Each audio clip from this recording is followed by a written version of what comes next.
Sunday, these three North Alabama World War II veterans will travel to Normandy for the commemoration of D-Day 79. One of them is Navy veteran Pat Patterson. When they drafted me, I said, I want to go in the Army.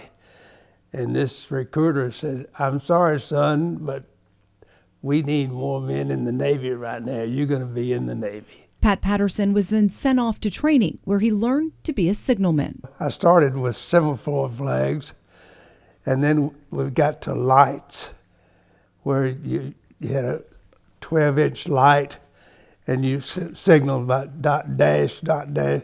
So you had to learn how to read that pretty quickly. Pat was assigned to a brand new ship, the USS Amsterdam, and began their journey in the Pacific.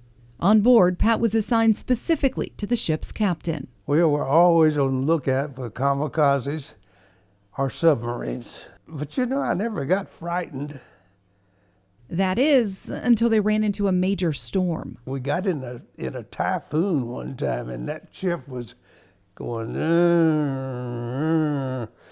and I was afraid just to go down and sleep, because I was sleeping below deck with 4 feet of water above me. And so I slept up on the bridge that night in the flag bag.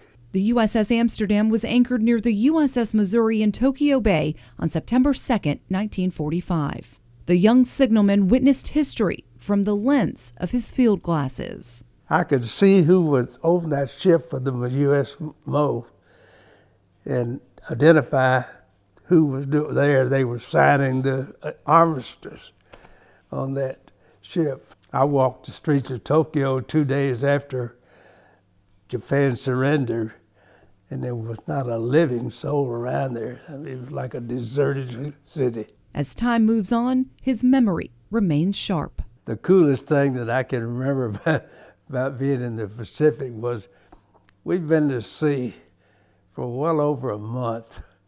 And I think the captain of the ship knew that we needed to get on some dry land for a little while. And we anchored into a little place. Didn't even have a name. It was just one of these little islands out in the Pacific. And he let a third of the crew go in for a few hours to walk around on dry land and drink a hot beer. Because it wasn't cold. So, fun fact about Pat Patterson is he absolutely loves peanut butter. So that last night before they left to go into the Pacific, when his shipmates were hitting up the town and the bars, he actually went to the store and bought up all the jars of peanut butter that he could. In fact, he ended up with 6 quarts of peanut butter that he kept in his locker on ship for several months to enjoy it as a treat. And he did share it with some of his shipmates from time to time. Now, again, these men will be traveling to Normandy for D-Day 79. They leave on Sunday morning, and you can join them for a fun send-off. Just be upstairs at the Huntsville International Airport at 10:30 in the morning, upstairs outside of the security area. Bring your flags, posters, and well wishes as they embark on this incredible journey. All those details can be found online at waytv.com.